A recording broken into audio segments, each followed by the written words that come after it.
the Oakland Board Self-Evaluation, which you've all gotten a copy of. And it's interesting in reading over it. And please, if anybody makes any comments, don't identify yourself on who made what remark. We don't want to know that. But in most cases, and I guess this is human nature, we seem to have ranked our own activity on the boards higher than we've ranked the board. So individually, we're better than the board as a whole. As I said, I think it's just natural to do that with people. For the most part, the results are fairly good. They're not quite as good as they've been in the past, but they're pretty good overall. Doing a lot of remote meetings over the last year, I think, has an effect on this as well. But the comments are most interesting as you read over the comments in each section.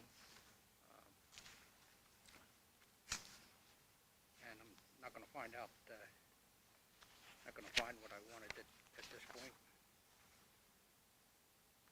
But there were very few, maybe 4 or 5 unsatisfactory ratings in the various things, which is terrible. We can't do that. We've got to improve those areas, and we will work to do that, so that the results next year hopefully will be a little better than they are this year. Although, notice, as I say, overall, it's not a bad rating. It's a pretty good rating. Mrs. Coleman, do you have anything to add in here? Yeah, I did notice under finance, there was a comment about, I guess, training the board how to read the financial statements. And typically what I do is when we get a new board member on the finance committee, and I know Mr. Stotz, you could probably give the presentation because you've heard it so many times. But that's when I normally train the board members on how to read a financial statement. But if we do a board retreat, that might be a subject that you guys want me to do. I can walk you through, as a board member, what you should be looking at, and then overall how to read them. Not that you're going to get quizzed on it, like accounting class, but I mean, there are things as a board member you're certifying to the community every month, so certain things you really should be looking for. But I can do that in a board retreat. It takes me about 20 minutes to go through it. So. Yeah, and Beth Ann does that with each new board member, she said. So when you first come on the board, you're probably overwhelmed. So the fact that she's telling you how to read it, what to look for, and what not to look for, may go in one ear and out the other, with everything else that you're hearing at the same time. I just sat through an orientation last week that took, I don't know, an hour and 15 minutes, and you just can't possibly learn everything. And that wasn't just on the finance, that was on everything. And you just can't learn everything in that period of time.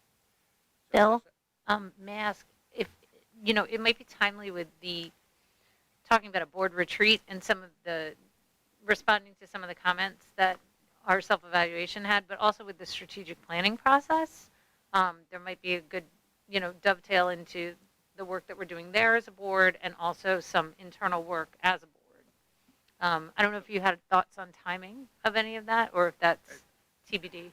As a matter of fact, Dr. McDowell has thoughts on the timing of that. Yeah, because I was going to say budget too. It'd be helpful. I heard him last night, but honestly, it starts early in January with involving the community in a virtual manner. It is going to be virtual, right? Yes. Yeah, in a virtual manner to get input and whatnot. So the process has actually begun, as you know. You've been interviewed, but in January it'll go out to the public, and we'll really get serious about it at that point in time. Hopefully by March, I think it is when they expect to have it done. Is that correct? Yeah? Oh.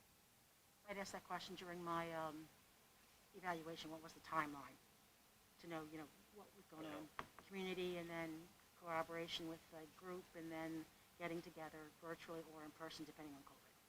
May. Yeah, May will be at the end of it. Yeah. May it is. Yeah, May will be the end. Okay. Anything else on board members' comments on anything on here?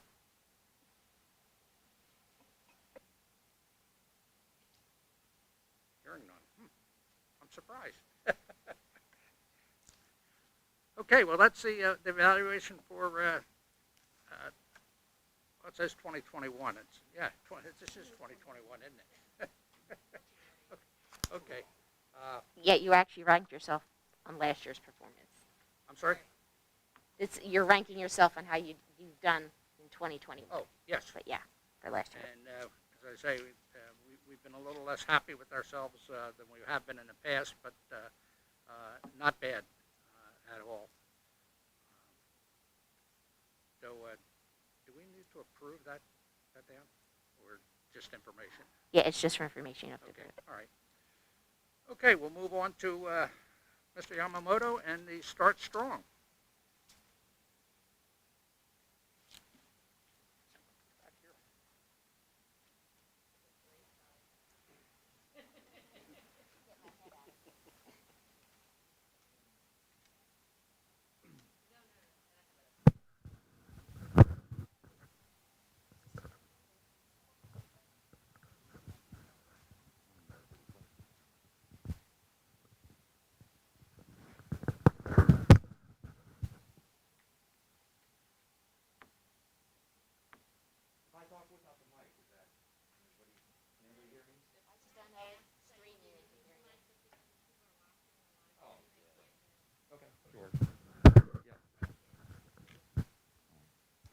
So good evening, everyone.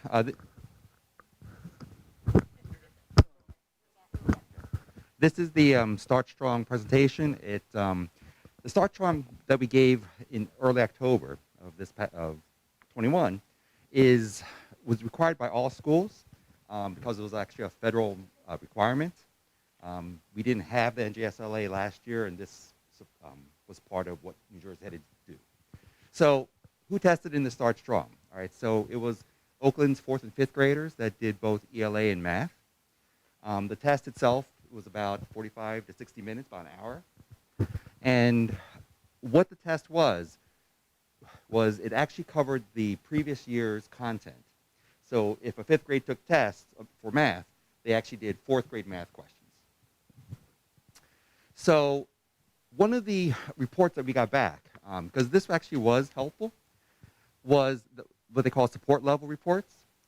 What the report did was that it's actually separated students into 3 groups. One was those that needed strong support, one was the some support, and one was the less support. At the bottom, what I wrote there was like the NJSLA conversion of what of how those 3 areas, 3 groups represent. So basically, strong support would be students that are below grade level. Some support was like getting close to grade level, and then less support was at grade level or above. So the chart actually shows the 4th and 5th graders together, and then I also broke it out into just the 4th and 5th grade classes. So also what was nice for the support level reports was that I also gave subgroups. Right? So again, the strong support is those that are the light purple is those group of students that are below grade level. As we move to the dark purple, which is those at grade level or above. Right? So they broke it down into gender.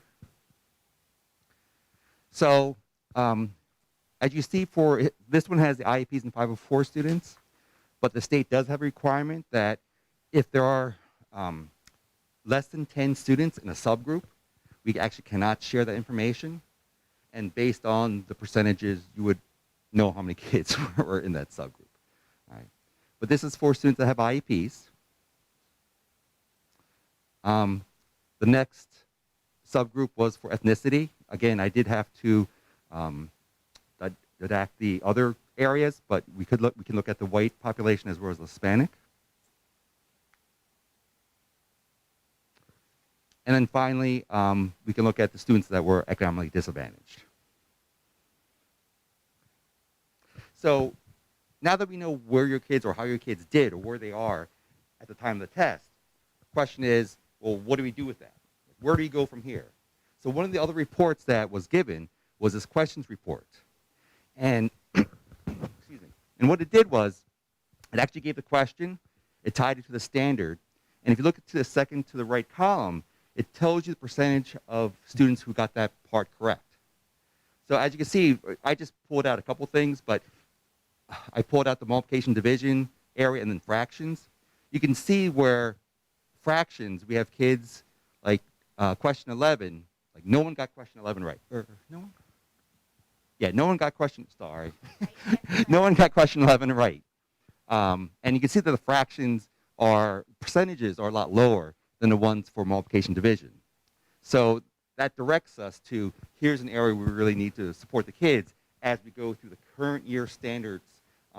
We know that if we get something that involves fractions, that we have to actually, we may have to go back at times just to support that piece as we, again, move through the current year standards. Okay. So that report was for both math and ELA. And I'm just pulling out some areas of focus that came from that information. So for instance, in grade 4, for both the literature and informational text, what we found was that students finding the main idea was an issue, as well as citing evidence to help support their writing. In grade 5, it dealt with theme for literature and a summarization of the text. And then for informational text, is really just the structure of how it was written. Like what was it, comparison, in order, so on. For math, as we kind of already touched upon, fractions was an issue, an area that we really need to focus on. In grade 5, another one that really stood out was students doing division problems with 4-digit whole numbers. So, dividing 6 into 2,378. That was also an area that we found the 5th graders struggle on. So now we know where we have to go, and the question is now how are we going to fix it, so to speak. So Oakland is doing a learning acceleration plan. All the schools under Dr. McDowell's current time with us, he has established these learning acceleration plans that want to move kids in the right direction, such as making them the assessment capable visible learners. So each of the schools, Oakland as well, has taken one of the strategies from Hattie's research and is using that as a focal point to help move our kids from where they are now to where they need to be. And finally, there was also the individual student reports, very similar to the ones that you got from the NJSLAs. So this week, these should be mailed out, where you will see your own ISRs if you have a 4th or 5th grader. Does anybody have any questions?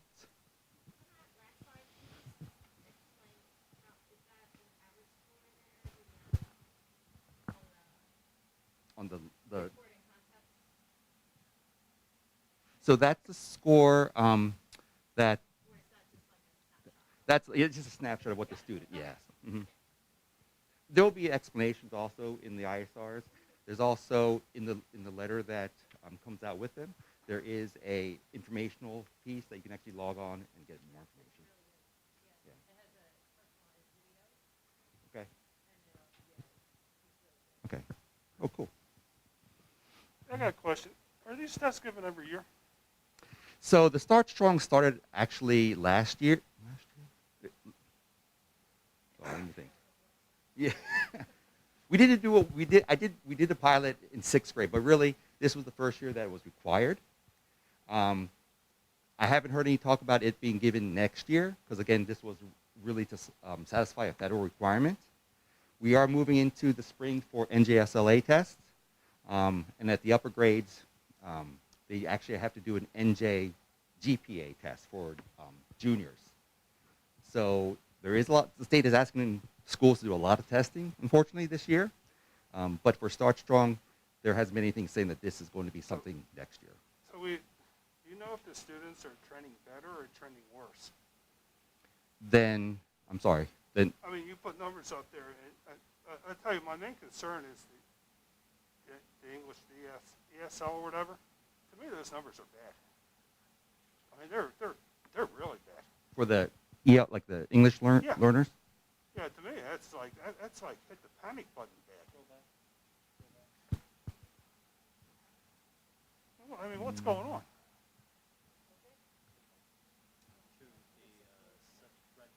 I'm sorry. I meant to say, I looked at it the wrong way this morning. The math is really bad. With the fractions. We found that Yeah, the math content did suffer a lot more than the language arts. Some theories, I guess, was that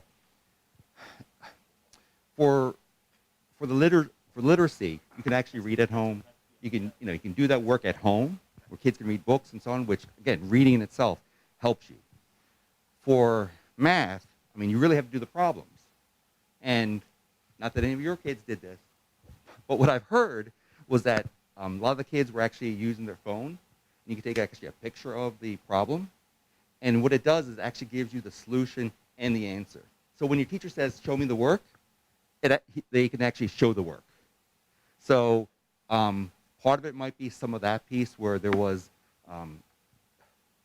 when they were supposed to practice, they didn't get as much practice as they needed to.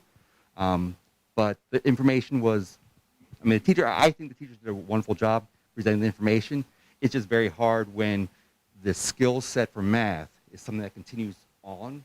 Like literacy is very circular, right, or spiral, where math really is more linear. And if you get stuck in one place, sometimes it is hard to make up down the road. We had office hours, but again, it was COVID, and it was hard to sometimes get all the kids that you needed to for office hours as well.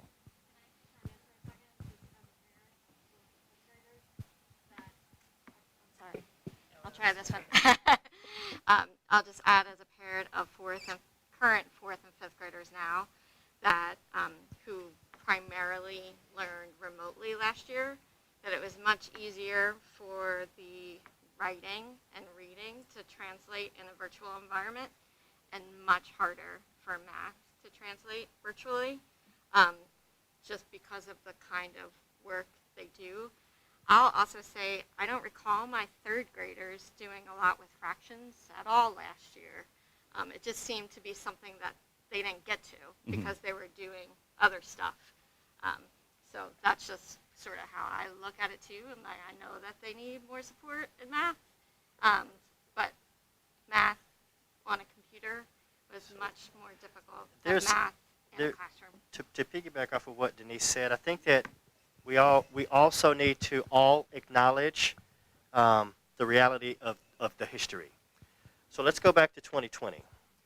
We told our staff that, or let me rephrase, the state, the federal government, the world said, oh, we're going to go home for 14 days and we're all going to come back. Ha ha.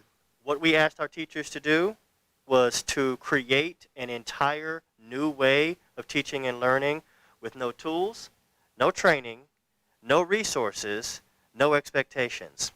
And what they were able to do, it took a little bit of time, but what they were able to do was to actually build a plane while flying and restructured everything in which what we were doing. The data shows that it is not developmentally appropriate for elementary school children to learn in a virtual or a remote environment.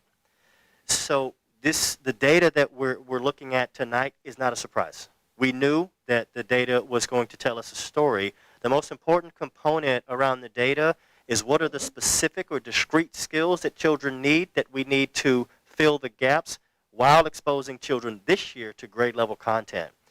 The Oakland school has really focused the majority of their learning acceleration plan on math. Not just discrete math skills, but also a love of math, because what happens when children love a subject, they self-accelerate. They dig a little bit deeper. They become experts in those particular areas. So what we believe is the comprehensive strategy around learning acceleration here at the Oakland school is going to help us achieve our stated goal, which is a year and a half's worth of growth for a year's worth of input. And if we continue to do that over the next several years, the damage that was done during the Great Disruption, which is 24 months, won't go completely away, but our children will hopefully be minimally scathed as we move forward. So I want to, Patrick, if you could go to the characteristics of an assessment-capable visible learner. The question that may emerge is, why did we focus on visible learning? Well, prior to the pandemic and the Great Disruption, the school district had already made initial investments in terms of visible learning. We surveyed all of the staff, and one of the things, staff were burned out. Staff were doing a lot, and one of the promises that I made to staff is that we were not going to start new initiatives while we focused heavily on reacclimating children back into the physical space, focusing on relationships, helping children learn how to do school again. But we wanted to reinforce what were some high leverage things that did work that we needed more reinforcement. So we focused our collective efforts across both school districts on visible learning and learning acceleration, making sure that we're focusing on a few things rather than the 50 or 60 things and not making that necessary progress. So when we think about how do you build an assessment capable visible learner, this does not mean test children to death. What this means is that build the requisite skills so that the children can transfer said skills in an assessment and be able to show what they know.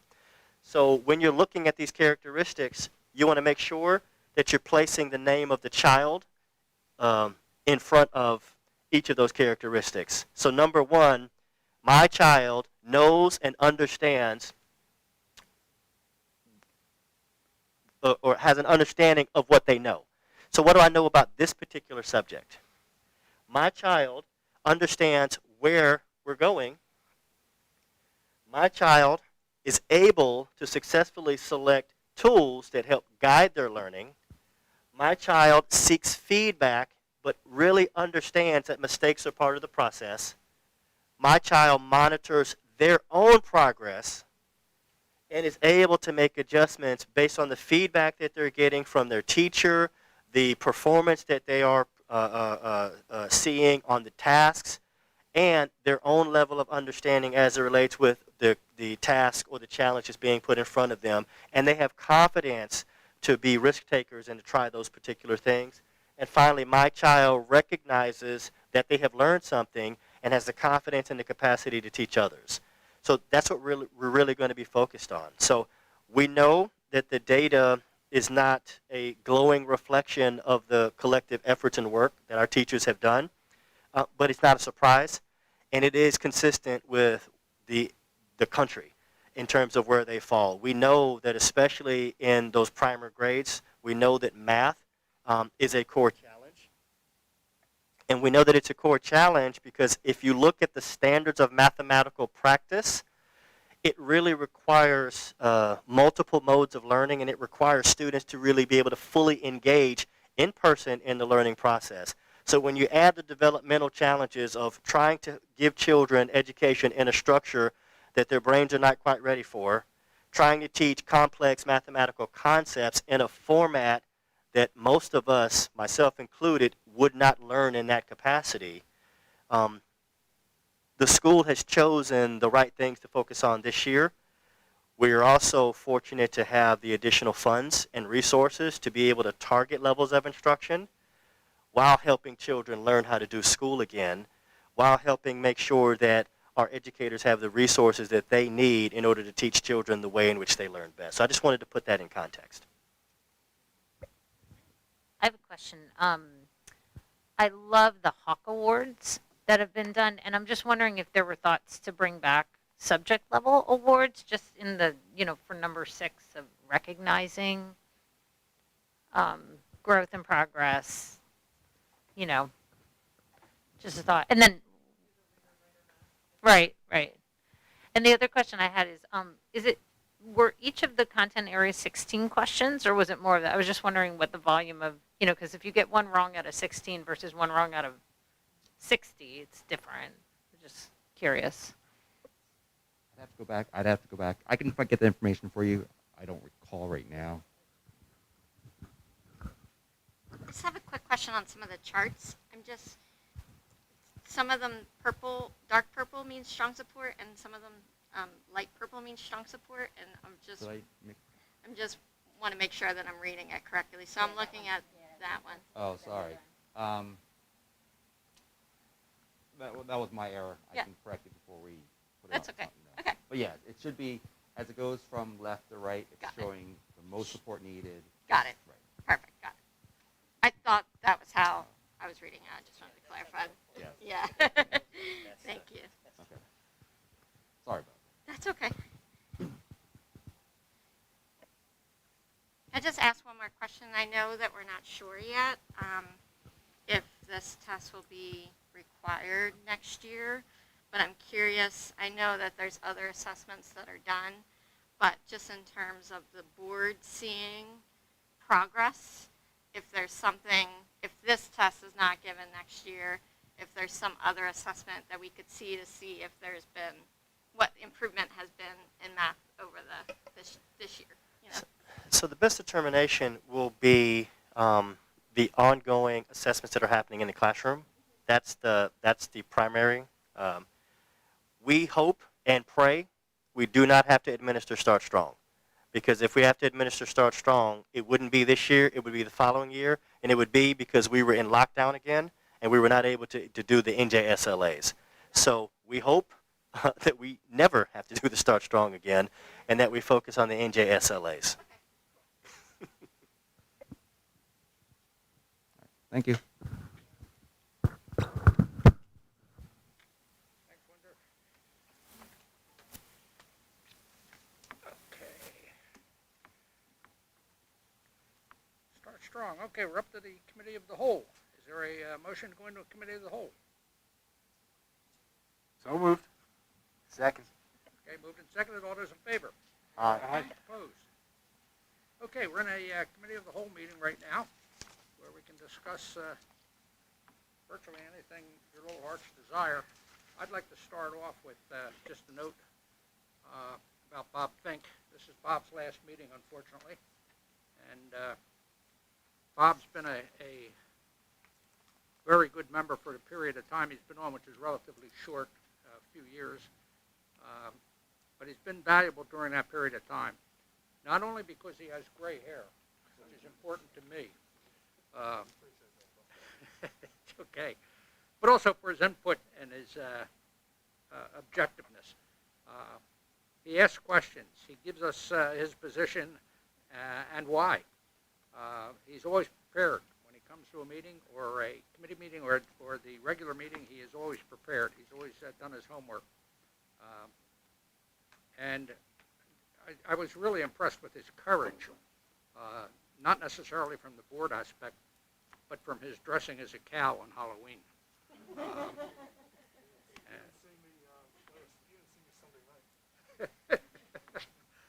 I probably did. You have this bad habit of posting these things on Oakland Family News. At any rate, we'll miss you. We hope you stay involved in some way, not just with the board, but with the borough. You seem very interested in being active, and I hope that continues. And I wish you the best of luck in the future. I was going to say this at the end, but one of the things coming in here from the outsiders, I've been very impressed by everybody's professionalism, for one thing, how everybody has different opinions, and even though we don't agree with everybody's opinion, we're professional about it. I know sitting here, at least one time, I almost fell off my chair when I heard anything, but I just sat behind my mask and held onto my chair and didn't say anything nasty back. The other thing is everybody here has one common goal, was the education of the children. And that's what I was here for, and that's what I think I know everybody else is here for that. If you keep that in mind, I mean, no organization is perfect. Keep that in mind, that should be your guiding light. And I will be involved in Educational Foundation in the future. So I won't be going totally away. I'll still be around. Okay, well, that's good. I'm really glad to hear that.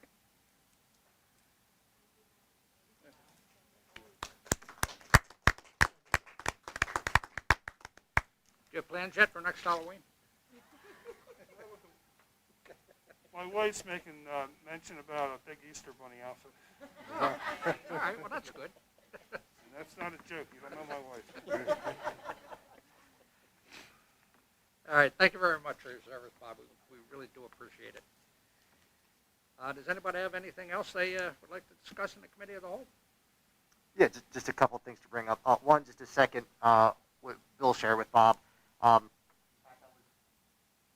first people that Bob got to meet when he moved to Oakland. So not only have I known Bob as a board member, but at the neighbor, and he's greater neighbor. Opened his home up this summer to everyone, and Bob knew that that if the school succeeds, the town succeeds as well. And he's not just invested in the school; he's invested in the community as a whole. So thank you again, Bob, for your service, and privileged that I'll still have you around the corner as a neighbor. An item that I wanted to bring up with reorganization coming next month.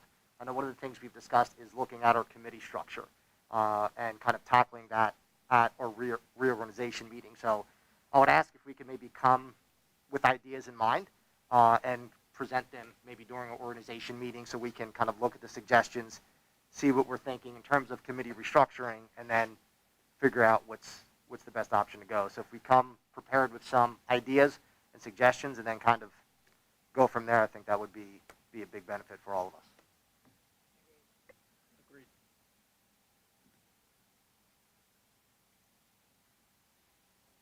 Just a quick comment. I just wanted to thank the staff for all the communication last week around what was potentially scary situation for parents and children, and I just really appreciate all the communication and clarity that came from the school district, especially for those parents that chose to keep their children home, and the extra police presence and just the relationship with the community, and I really appreciate that, so thank you. Great. Thank you. Anyone else? I hate to ask this to Dr. McDowell, but the way COVID is going right now, if we have to, would be ready to go hybrid if we had to, or go remote? Yes, sir. All of the school districts in New Jersey were required, I believe, Jen, correct me if I'm wrong, back in October, we were required to put in place an emergency remote learning plan so that we are not caught flat-footed like we were back in March of 2020.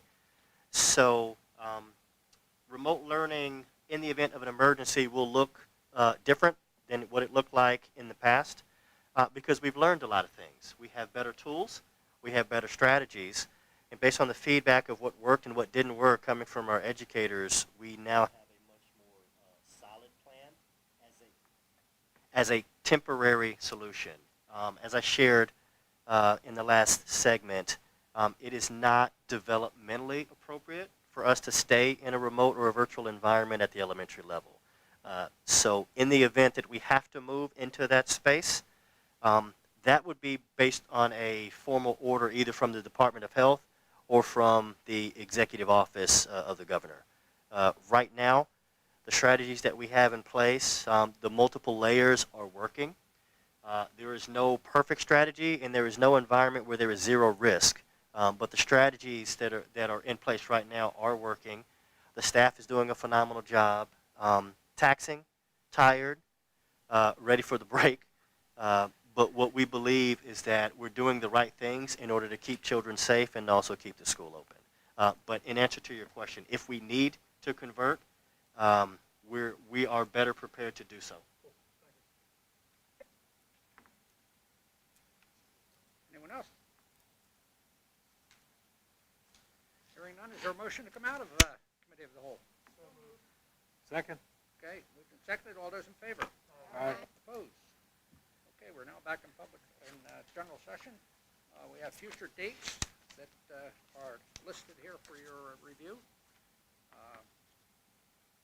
Starting with students returning on January 3rd, the board's reorganization meeting is January 4th. There's a PTA meeting on January 11th, so it gets exciting very early. Omasac Gym Night on the 14th. So there are your dates. Moving along, section 6. Is there a motion to approve the minutes from last month's meeting? So moved. Second. Okay, moved and seconded. Any questions on the minutes? Any corrections? Hearing none on a roll call. Oh, it's a voice vote, I'm sorry. All those in favor? Aye. Opposed? So moved.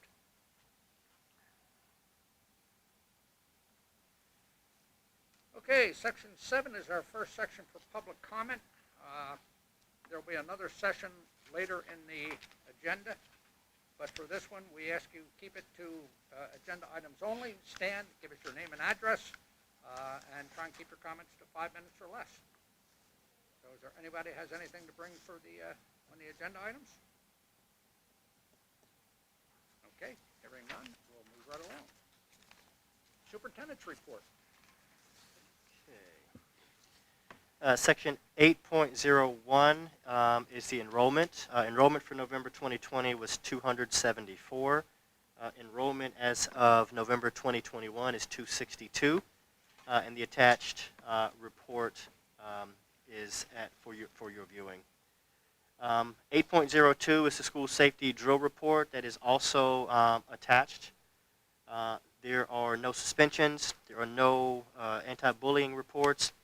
The Child Study Team Report 8.05 for November is also attached.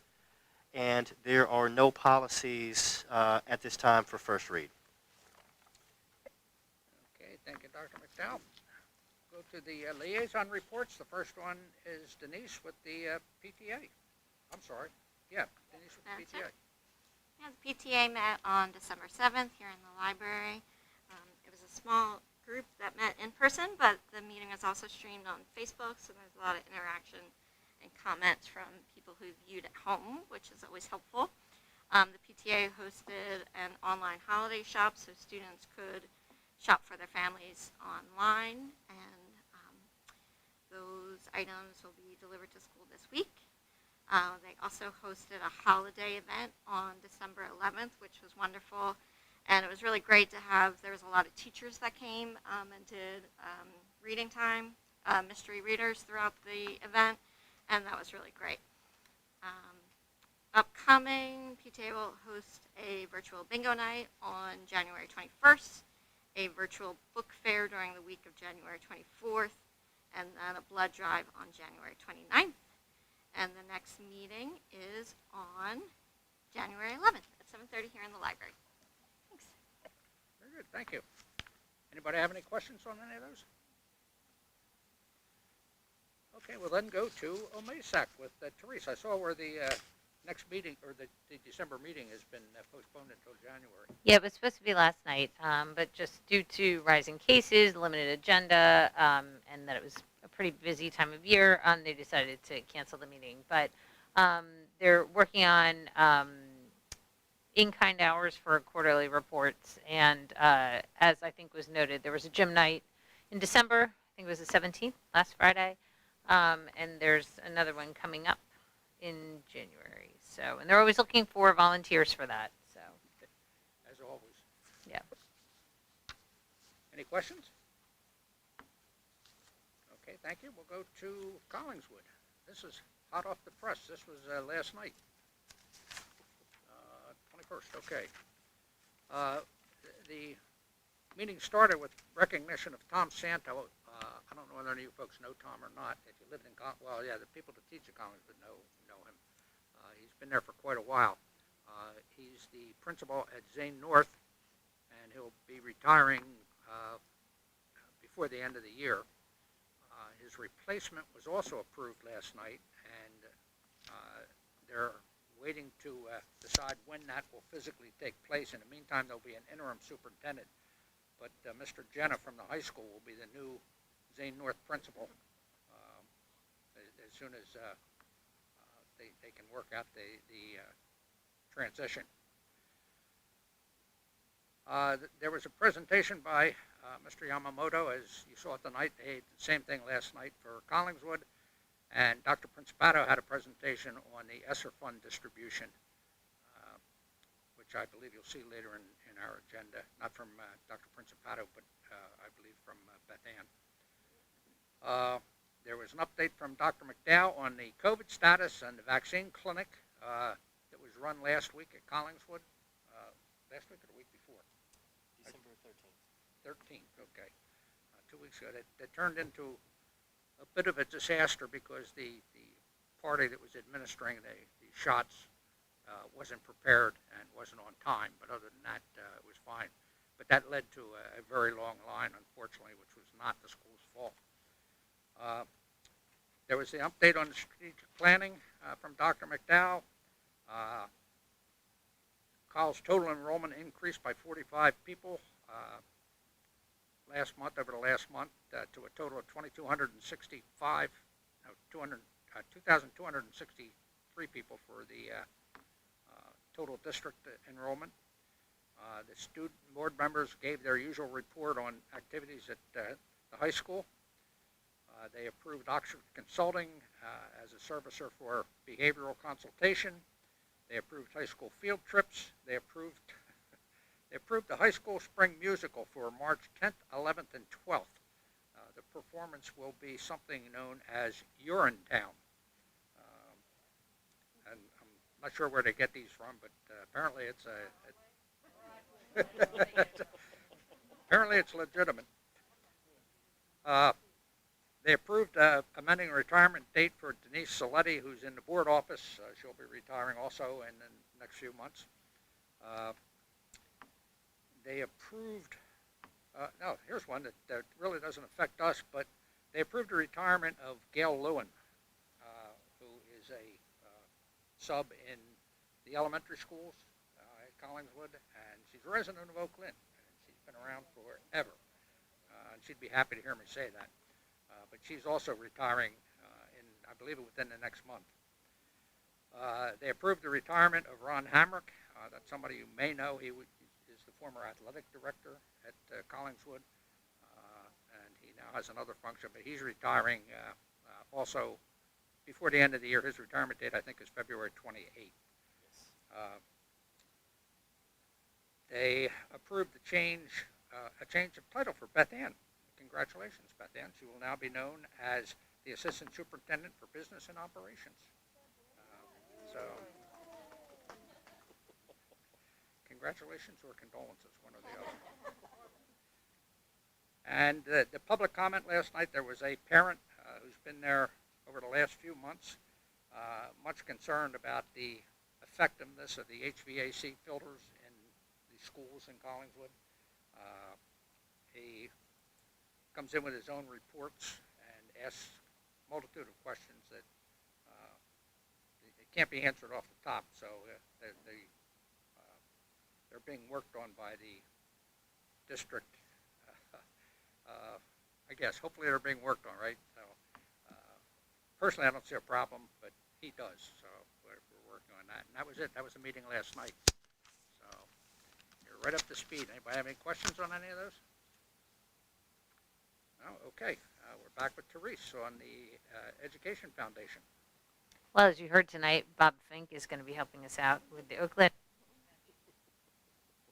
Oh, and we're very pleased and grateful. The Gertrude Hawk holiday end-of-year chocolate sale have all been delivered, so hopefully you all got your goodies. I am not aware of a plan for a meeting, but I know we're talking about a number of fundraising tactics for the coming year, for 2022.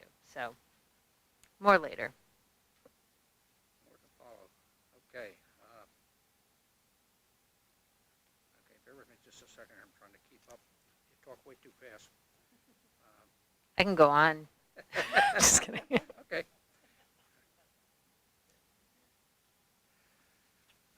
Okay. Next we have the business administrators and board secretaries report. As Mr. Stotts hinted at, I'm just going to go over, I think I spoke about it in all the committees, but just for the record, we're just going to go over the uses of the federal Esser funds that Oakland is receiving this year, which kind of ties into what Mr. Yamamoto presented. So I met with Jen Bolden and Dr. Principato, and so Oakland, in the regular pot of Esser funds, $827,000. Oakland is going to be hiring a part-time nurse, and that'll be able to help Mary Hopkins greatly. We're going to hire 2 learning acceleration teachers. Sorry, I caught myself. Learning acceleration teachers. And hopefully hire additional instructional assistants to help out in the classroom. We're going to expand the summer programs, the visible learning work, and the targeted math training and assessments have been budgeted for. We're also going to be moving to a common planning time, a PLC model where the teachers can work together. So just budgeting some stipends for the leaders to do the agendas and for their time. And we did build into the grant awards for student success, because I know you had asked that. So that was built into the grant. In addition, we're getting $50,000 for accelerated learning specifically. So with that, we're going to be purchasing math kits and classroom libraries and additional summer learning supplies, as well as some technology items like the Chrome carts. We get $40,000 in evidence-based beyond the school day. And with that, we're going to be doing the, I guess we're calling them little like SAP grants. The teachers can apply for programs that we're going to have after school. And as Dr. McDowell has said in all the committees, he's asked the teachers to think outside the box, to be kooky, to be weird, be fun, come up with ideas that are going to entice the kids and kind of tie in some learning. So those grant applications went out today to the staff to complete.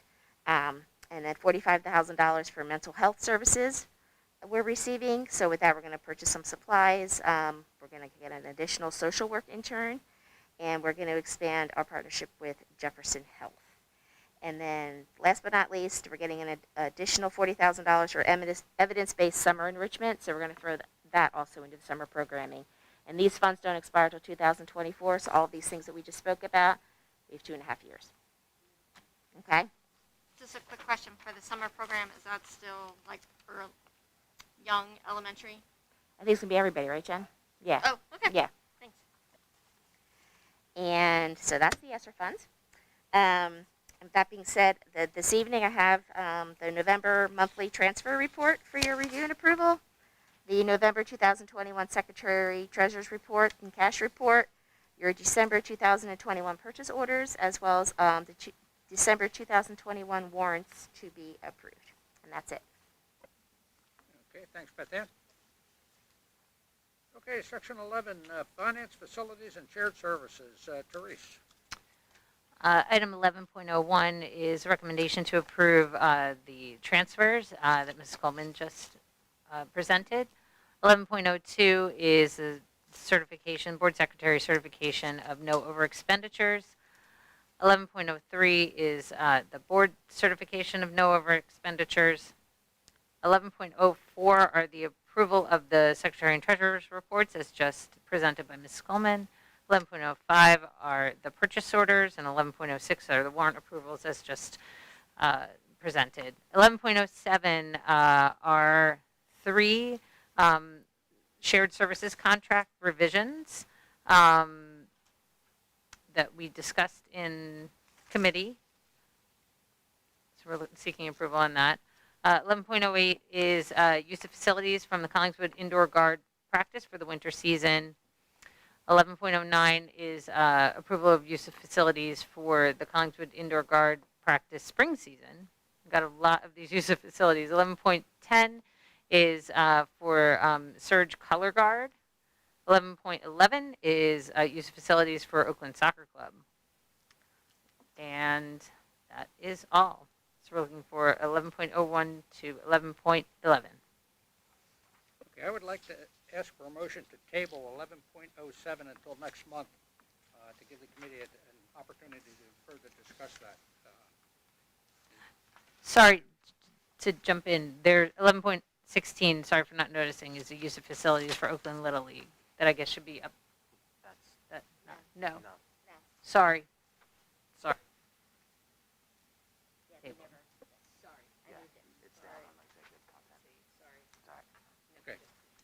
Okay, is there a motion to table 11.07? So moved. Okay, it's been moved. I'm sorry, who's the second, Colleen? I hear coming over there, but with these, I can't differentiate the voices. Okay, on a roll call to table 11.07. Mrs. Riley? Mrs. Valpel? Mrs. Butchko? Yes. Mr. Tavy? Yes. Mr. Fink? Yes. Mrs. Marmion? Yes. Mr. Schaefer? Yes. Mr. Stotts? Yes.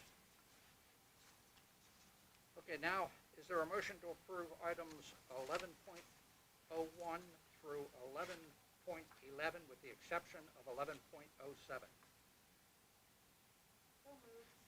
Second. Okay, moved and seconded. Is that clear, what we're doing there? Yep, I got you. Okay. Okay, are there any questions on any of the items? On a roll call. Mrs. Riley? Mrs. Valpel? Mrs. Butchko? Yes. Mr. Tavy? Yes. Mr. Fink? Yes. Mrs. Marmion? Yes. Mr. Schaefer? Yes. Mr. Stotts? Yes. Okay, section 12, the curriculum committee. Denise, you're up. 12.01, there are no field trips at this time.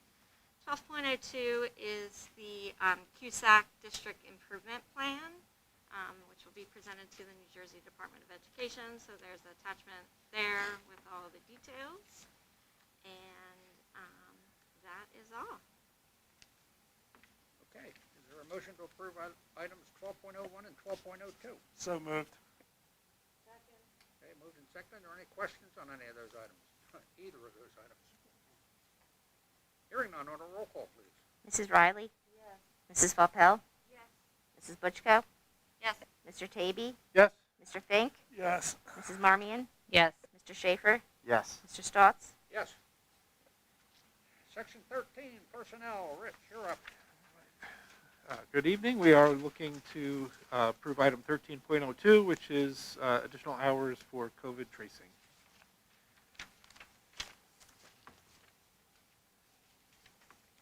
Wow, okay. This one. That's one. Yeah. Is there a motion to approve item 13.02? So moved. Second. Okay, moved and seconded. Any questions on it? On a roll call. Mrs. Riley? Mrs. Valpel? Mrs. Butchko? Yes. Mr. Tavy? Yes. Mr. Fink? Yes. Mrs. Marmion? Yes. Mr. Schaefer? Yes. Mr. Stotts? Yes. Okay, section 14, nothing to report. We can skip over that. Okay. And section 15 is our second public participation section. This is to discuss anything you would like with the board. Same ground rules. Stan, give us your name and address. Keep your comments to 5 minutes or less if you can. And is there anybody that has anything to bring to the board? Okay, hearing none, we'll move right on to item 16. Is there a motion to adjourn? So moved. Second. Moved and seconded. All those in